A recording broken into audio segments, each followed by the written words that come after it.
Hello, everybody. My name is Randa Solak, and I'll just lay out the way that we think the workshop is going to go. I'm going to introduce Carolyn. She'll talk for about 20 minutes. She's kind of the founder of this whole line of activism.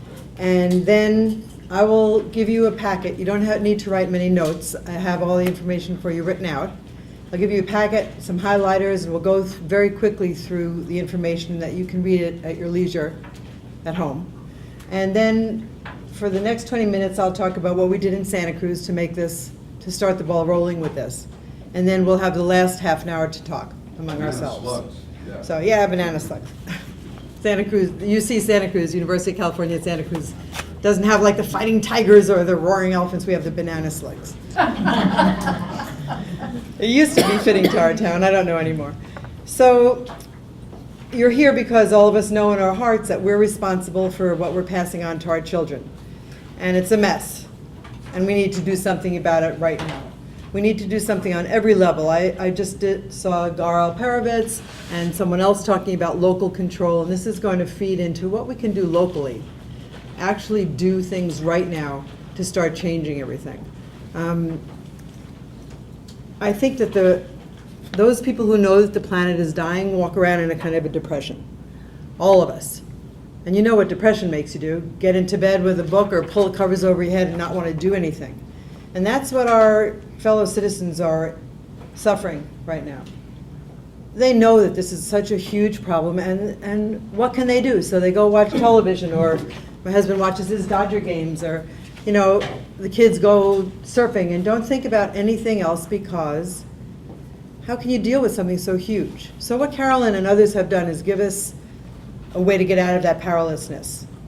And I think what this whole conference is about different ways to get out of that powerlessness. What are we going to actually really do right now to start turning things around? So we have a couple of models. We have some things that you can use that you can take back to your own communities. And I want to make sure that there's enough time at the end so that we can talk about how might you use these the best in your community. So let me introduce Carolyn. She's an environmental attorney, co-founder of Science and Environmental Health Network. You'll see that in your notes, but you can write that if you need. It's SEHN.org, Science and Environmental Health Network, where many of these materials are drawn from. And she met with Harvard Law School for 2.5 years, and together they came up with a bunch of documents that we can all really use. She's working on the precautionary principle as a basis for environmental and public health policy. I met her at the Women's Congress in Utah last year, and Carolyn was a big part of putting this together. A bunch of women sitting around from different places talking about what can we do. So, Carolyn Raffensperger. I'm going to actually start with what she talked about with the depression, because I think it's something a little bit more than depression. I think it's actually the kind of foundation that we talk about with PTSD and soldiers. And what they've discovered is that the basis for PTSD with soldiers is not necessarily fear, but that it is actually a moral injury to the soul. When you have violated a fundamental part of the moral code, that you can suffer a profound, am I supposed to be wearing that, or No, that was holding on to it? No. I just, I'm sorry. That there's a profound injury when a soldier has murdered a child or has done something that is against what he or she has been brought up for their entire lives. And what I would submit to you is that environmental issues raise something analogous, in that it is almost a pre-traumatic stress disorder, for those of you who know what's coming, and for those of you who know how we are complicitous in it. I drove here, and I drove the vehicle that gets the least good mileage because another member of my household is driving further than I am. And we know that we are part of this, that we are adding to what's going to happen to future generations. The thing about the moral injury with environmental problems is that these are not things that we can solve alone. So yeah, we can change our light bulbs, but the problem is we know that that is not commensurate with the problem at hand. So we know, go change your light bulbs, go do that. On our own, I could drive a few less miles, and I do. I don't go on vacations, I don't do recreational driving anymore. It's all for the work that I do. And that is not enough. And so the grief that I feel is that I'm violating the fundamental moral code that I hold dear, which is that I have an obligation and a responsibility as now nearing elder status. Many of you are already there or with me and moving towards that status, that I have a responsibility to future generations. I have a responsibility to leave a legacy to future generations. And I am unable to fulfill that basic mandate of my own soul in the way that I want to. And so I'm here with you today to find out how we can fulfill that responsibility to those generations to come, how we can take our sacred responsibility and act together in the face of pre-traumatic stress disorder, which I believe informs us well. Don't ignore that. Derek Jensen, my friend Derek Jensen says, do not ignore the sorrow in your heart. Act on it. Act on it. So today that's what we're going to be talking about. We're going to be talking about how we can act on those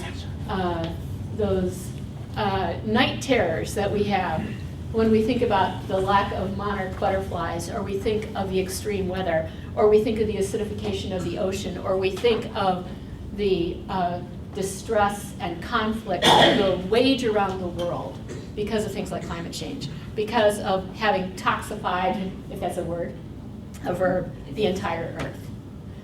The loss of so many species. You know, I come into this because I began work on this idea called the precautionary principle, which says that we should take action to prevent harm in the face of scientific uncertainty.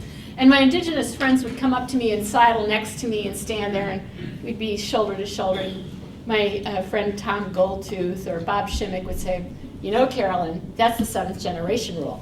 Well, I'm a Midwesterner. And that just sounded a little bit too hippie, woo-woo for me. You know, like, how could I say, that's the 7th generation rule? But it is. And the 7th generation rule says that we take responsibility and take account of our actions for 7 generations to come. But I've been doing all this work on the precautionary principle. I know how to implement it. And you can read all the writings I've done on this. It's not self-implementing. The precautionary principle, taking action to prevent harm in the face of scientific uncertainty, does not tell you what to do. So there were 5 things that we discovered to do. You heed early warnings. Trends are scientific information. You know, what's the breast cancer rate?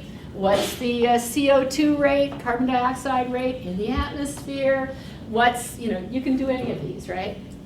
And those are scientific information, and they can serve as early warnings.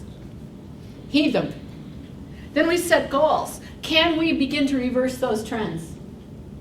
Yeah, we can. And how do we do that? If we suspect that an activity is causing harm, we look for the best alternative. We go out of our way to search for alternatives to harmful activities, and then we choose them. Now, all of these things have a basis in U.S. law, including identifying the best alternative. So if we do an environmental impact statement under the National Environmental Policy Act, we have to look for the best alternative to federal projects that may cause environmental harm. We know how to do that. But guess what? There is no jurisdiction that requires you to choose the best alternative. There's one action for federal and state law, for those of you who have state laws that require you to do environmental impact statements. You can require that the best environmental choice is actually chosen when you do an environmental impact review or assessment or study. And then we reverse the burden of proof. Now, what does that mean? Currently, for chemical policy, let's just take chemical policy, which I know pretty well.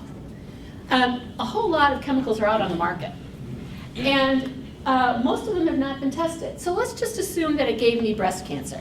I got breast cancer, and I'm pretty sure that I was exposed to some carcinogen that is known to cause breast cancer or suspected to cause breast cancer. I go into court and I say, your chemical caused my breast cancer. But you know what? Those chemical companies haven't had to test it.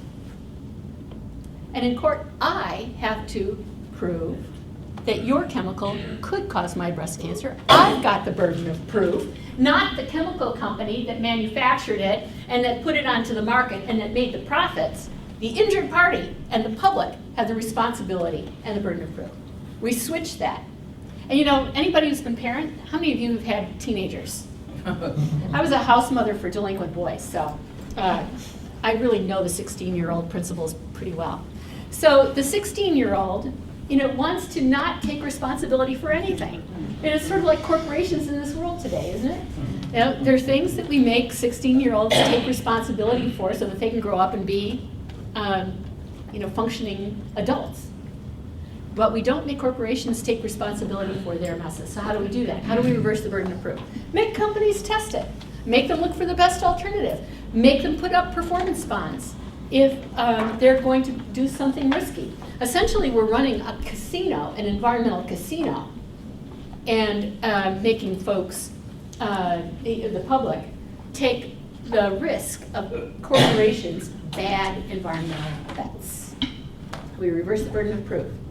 And then we engage in democracy. Now, all the years that I've been working on the precautionary principle, which is longer than I want to admit, I've been saying democracy. You know, the affected parties should be at the table.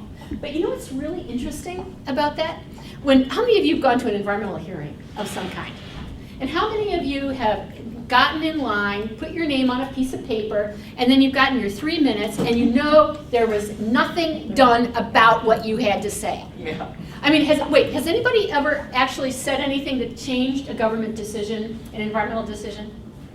Well, maybe we can have stories about that and how that happened. Locally. Locally? Good, locally. But anybody on the federal level? Or, well, we I want don't to. know that it actually changed it. It changed.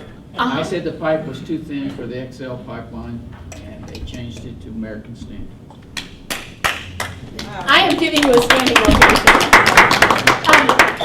So there are rare occasions, and they're rare in my experience. The number of times when I've stood up before somebody and they do the pro forma public participation, right? And think that somehow that's been democracy. Well, I've got a new idea. And that is an emerging right that I think is the emerging human right. It is the emerging women's right. It is the emerging right of community. And almost everything that I'm going to be talking about today and tomorrow is the emerging law of community. So the law of the commons, the law of how we actually carry out democracy, rights with each other rather than I have a right to. So language shifts. We'll unpack all that because that's just a lot of headlines that might not convey a lot of meaning.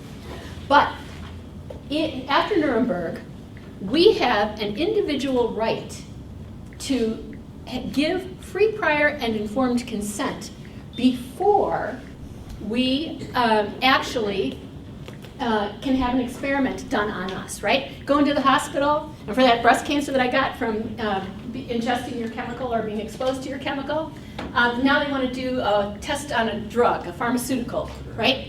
But what they have to do is they have to run it through an institutional review board to decide if that is ethical and if I can give my consent. Free, prior, and informed consent. Well, the UN Declaration on the Rights of Indigenous People said not only do individuals have a right of consent, communities have a right of consent.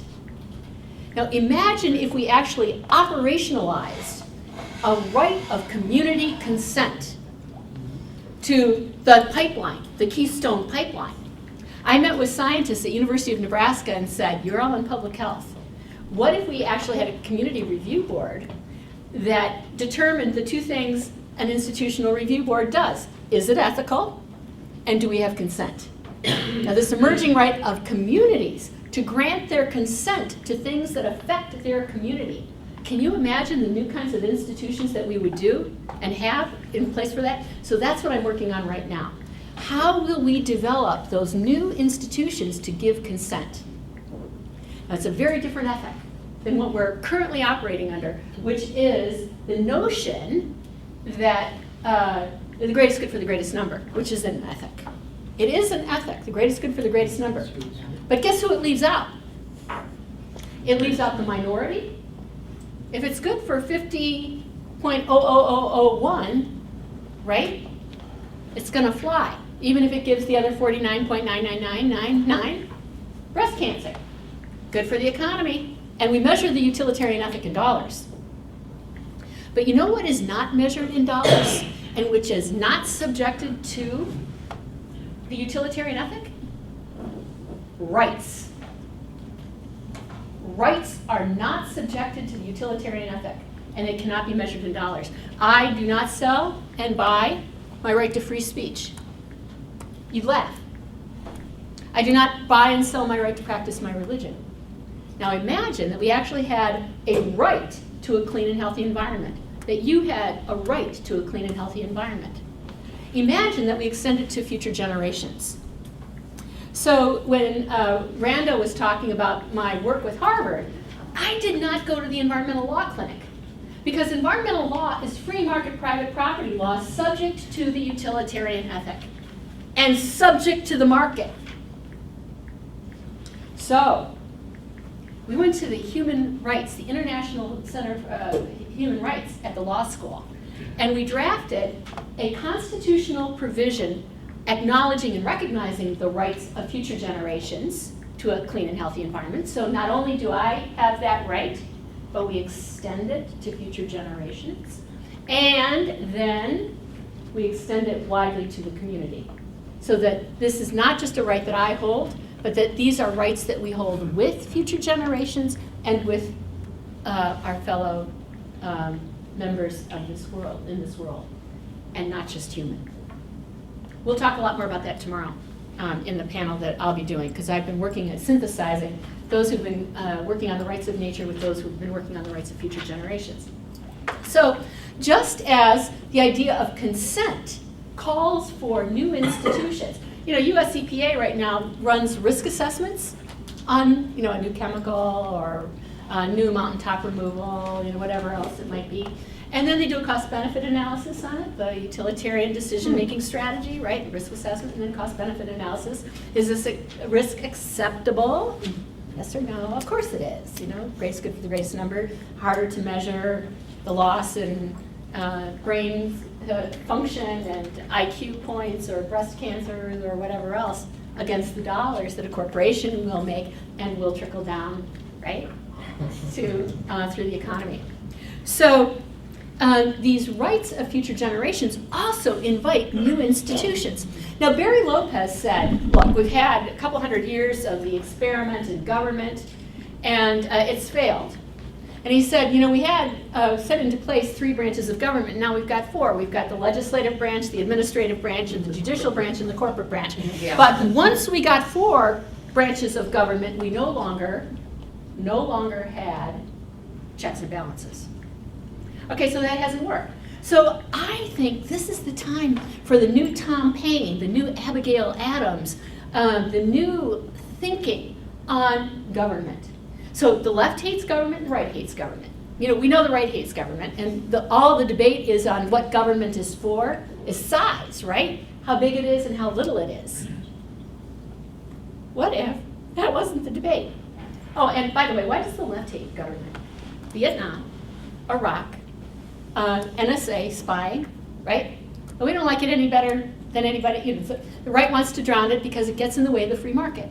But we have not developed a coherent theory of government. So I want to offer you one that emerged out of the work that I did on the precautionary principle. Because we'd go to government agencies, and I would be told that their job, and they even have signs on the wall that say this, my job, our job as EPA, California EPA, Michigan, Department of Natural Resources, whoever it is, our job is to balance competing interests. And guess what the definition of success is? When everyone is unhappy.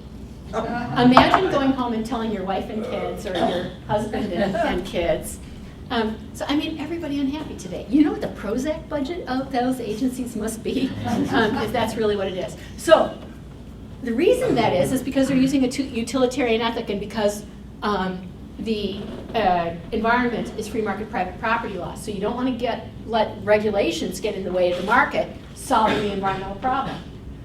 But if we move environmental law out of the bucket of free market private property law and into rights law, a whole bunch of different things happen. Now, we've done that before, parenthetically. We took slavery out of free market law and moved it over into that bucket called rights law. And I have to tell you, slavery was fabulous for the economy, fabulous. But we did not give slaves title to their own bodies. We said we will not buy and sell people anymore.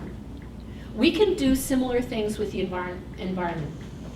So if we are going to grant this right to a clean and healthy environment to individuals, extend it to future generations, and consider these as rights of community that are held with each other, what kind of theory of government would actually cover that? What kind of government experiments could we run? Imagine that government had two primary functions, and I'm not going to go to defense because we can argue about that all day or night. But it is to defend and protect rights, including the right to a clean and healthy environment. The time that we expanded the UN Declaration on Human Rights, which was passed in 1948. Constitution is pretty old. Bill of Rights not been expanded in a long time. The progressive agenda, I believe, is expanding those rights. And the environmental one is to expand these rights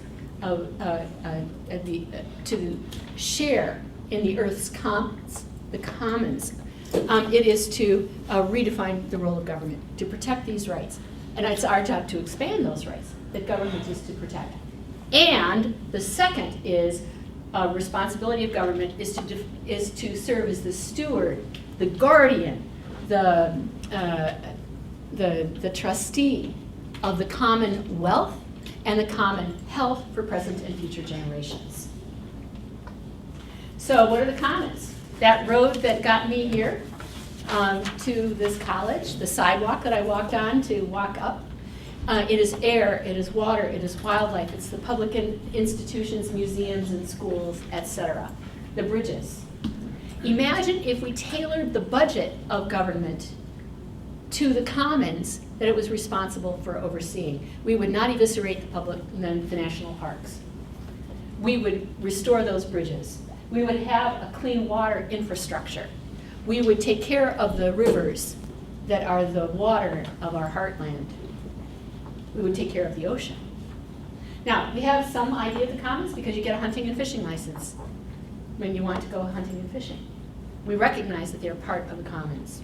So that function of government is to serve as the trustee of the common wealth and the common health, public health, for present and future generations.